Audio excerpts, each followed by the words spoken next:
Alright, everyone, and welcome to the second episode of Disney Home Media Reviews, in which, as promised, I'm going to be showing you, we're going to be talking about the many adventures of Winnie the Pooh. So let's get started. The Many Adventures of Winnie the Pooh is an American animated musical comedy feature film released by Buena Vista Distribution and first released on March 11th, 1977. The 22nd animated feature in the Disney animated canon. It is based upon children's stories about the bear written by A. Milne, as well as the final chapter of the second story, The House at Pooh Corner.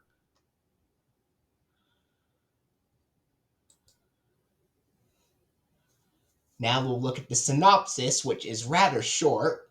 The film's content comes largely from the free previously released animated featurettes Disney produced, based upon the Winnie the Pooh books by A. Milne, which have Winnie the Pooh and the Honey Tree from 1966, Winnie the Pooh and the Blustery Day from 1968, and Winnie the Pooh and Tigger 2 from 1974.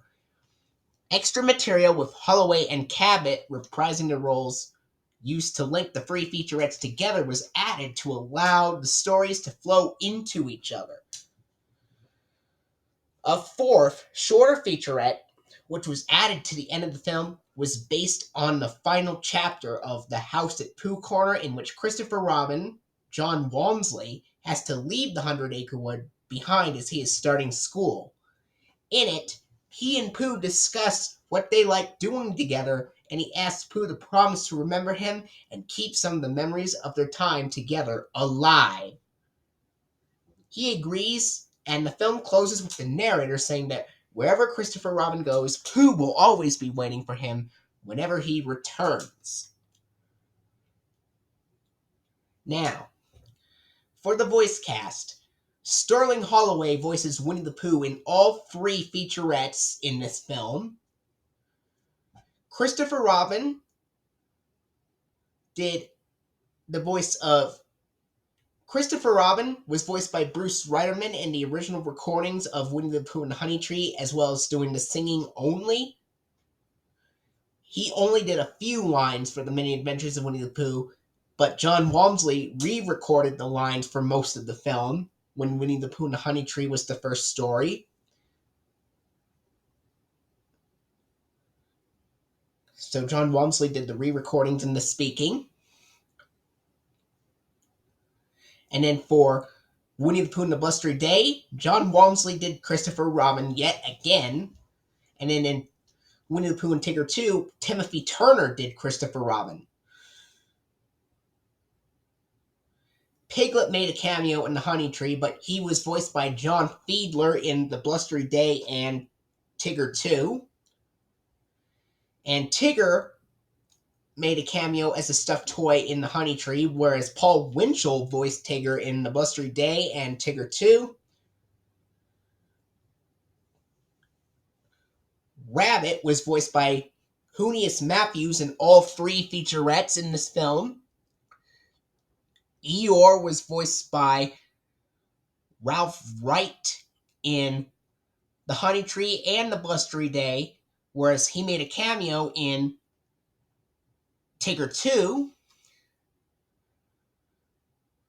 For Roo was voiced by Clint Howard in both The Honey Tree and The Blustery Day, and Dory Whittaker in Tigger 2. And Kanga was voiced by Barbara Luddy in all three Winnie the Pooh featurettes in this film. Owl was voiced by Hal Smith in both Winnie the Pooh and the Honey Tree and in both Winnie the Pooh and the Honey Tree and Winnie the Pooh and the Blustery Day, whereas he made a cameo in Tigger 2. As for Gopher, he was voiced by Howard Morris in Winnie the Pooh and the Honey Tree and Winnie the Pooh and the Blustery Day, but he is completely absent in Winnie the Pooh and Tigger 2. And the narrator is done by and of course, Sebastian Cabot is the narrator for all three Winnie the Pooh featurettes in this film.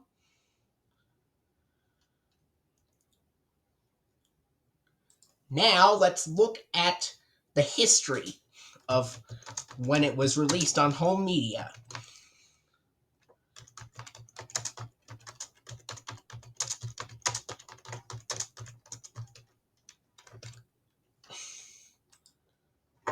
So, The Many Adventures of Winnie the Pooh was originally released as a rental-only tape on June 26, 1981, and it eventually became available for sales in 1982.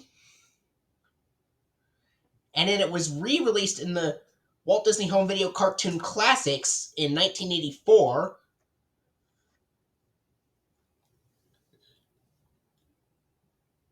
Then it was re-released on VHS and Laserdisc in... Oh, by the way, it also got a Laserdisc release in 1982, in addition to being released on VHS.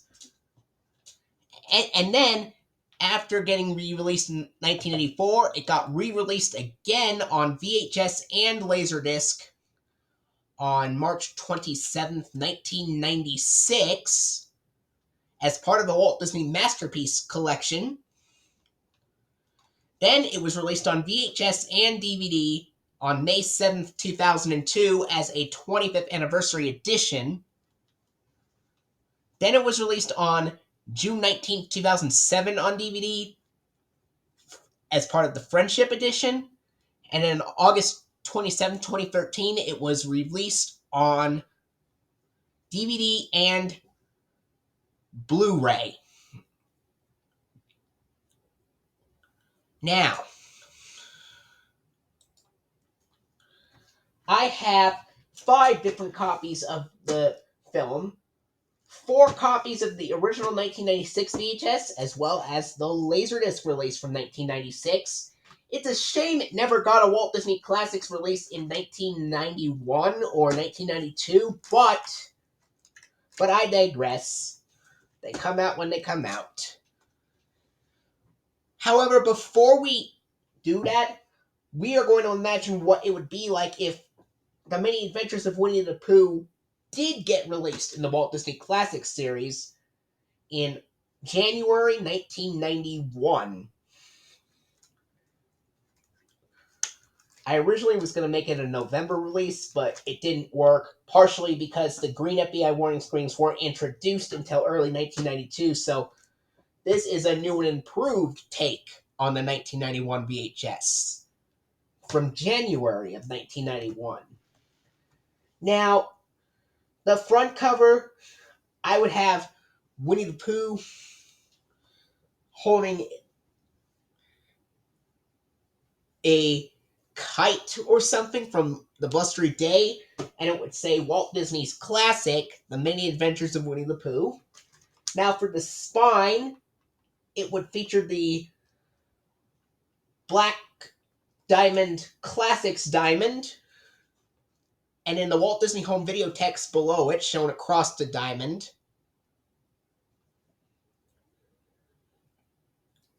And then there would be a picture of Christopher Robin in the character profile picture in the diamond. The back would be a little bit different compared to the 1996 VHS. And the tape label would have the Black Diamond reading the classics, and then the Walt Disney Home Video text below the diamond, just like other 1990 and 1991 releases with the ink labels. And I would imagine one version having the title being shown on the left side, with the Walt Disney Classics diamond being shown on the right, just like with some copies of the Peter Pan VHS from 1990, even though The Many Adventures of Winnie the Pooh would be released in January 1991. And some copies would be... I'm going to have the release date be January 25th, 1991. Some copies would be printed between November and December of 1990 or very early January 1991. That's what the print dates would read around that time. Now, as for how the 1991 tape could open up, it could have the red-orange FBI warning screens, the red-orange FBI screens from 1984, and then after that, a home video trailer for Peter Pan, which was now available in the Walt Disney Classics collection at the time, as it was released in September 1990, and this would be a January 1991 release.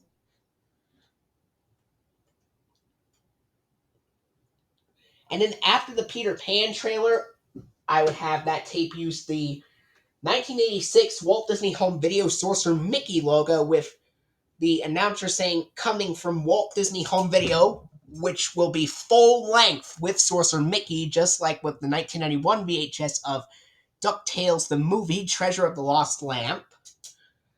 Followed by a preview for The Jungle Book, which would be coming to home video on May 3rd of 1991.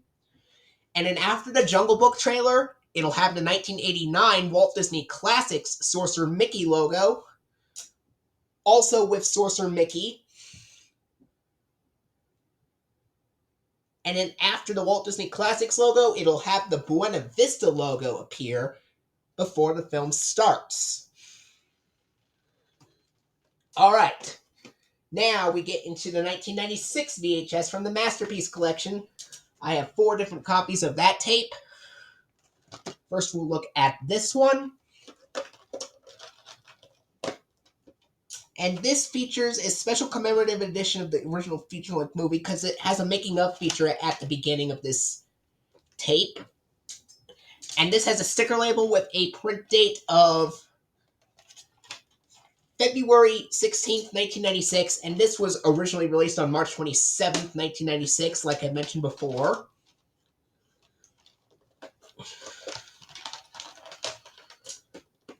And as for this VHS of The Many Adventures of Winnie the Pooh from 1996, that tape opens with the green FBI screens from the early 1990s, followed by a home video trailer for Toy Story, which would be coming out on video on October 29th of 1996, followed by a preview for Aladdin and the King of Thieves, and then the Walt Disney Masterpiece Collection promo from 1996, and then a Disney Interactive promo, which features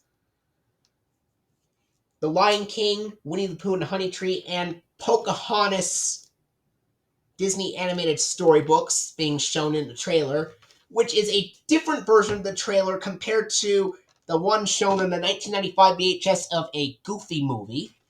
And then after the Disney Interactive promo, we get the lilac blue feature presentation screen, and then the Walt Disney Masterpiece Collection logo, and then the making of Many Adventures of Winnie the Pooh, and then the Buena Vista logo, and then the film starts. And here's this copy.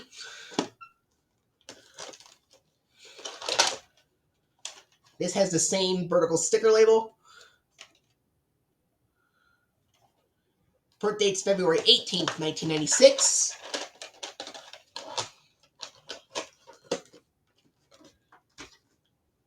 Here's this copy.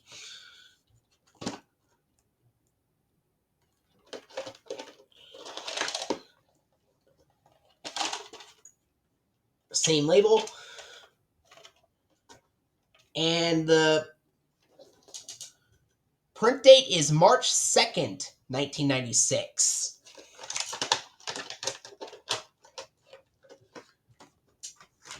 Now, this is the copy that I've had for the longest time. Got it back in 2010. And this copy has an ink label, which is very rare. And the print date is January 31st, 1996. And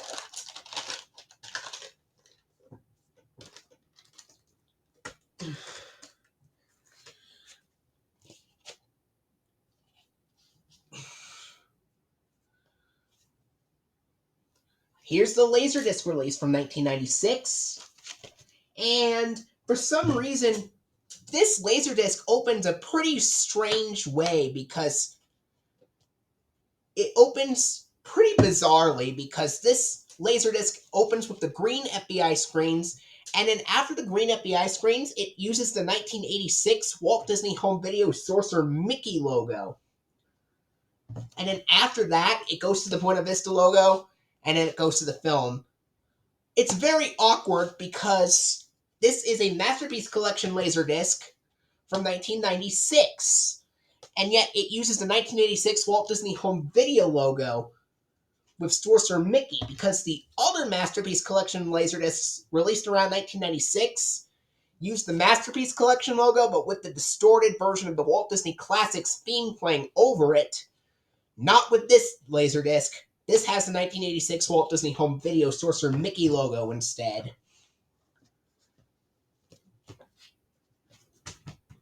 Anyway,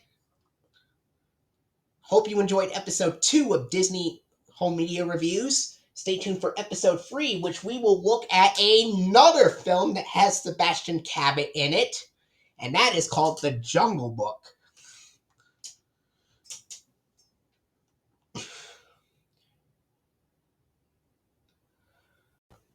And also, before I sign off, I also want to tell you what it would be like if there was a Laserdisc from 1991 of The Mini Adventures of Winnie the Pooh, in which it'll basically open almost the same way, but instead of using the green FBI warnings and the Walt Disney Home Video Sorcerer Mickey logo, it'll have the 1984 FBI warnings and the 1989 Walt Disney Classics Sorcerer Mickey logo on the fan-made 1991 Laserdisc release. But aside from those, after that, we still get the Buena Vista logo before the film starts. Anyway, stay tuned for episode 3, which we will be looking at another Disney feature film that has Sebastian Cabot in it called The Jungle Book. Now stay tuned for episode 3 coming soon.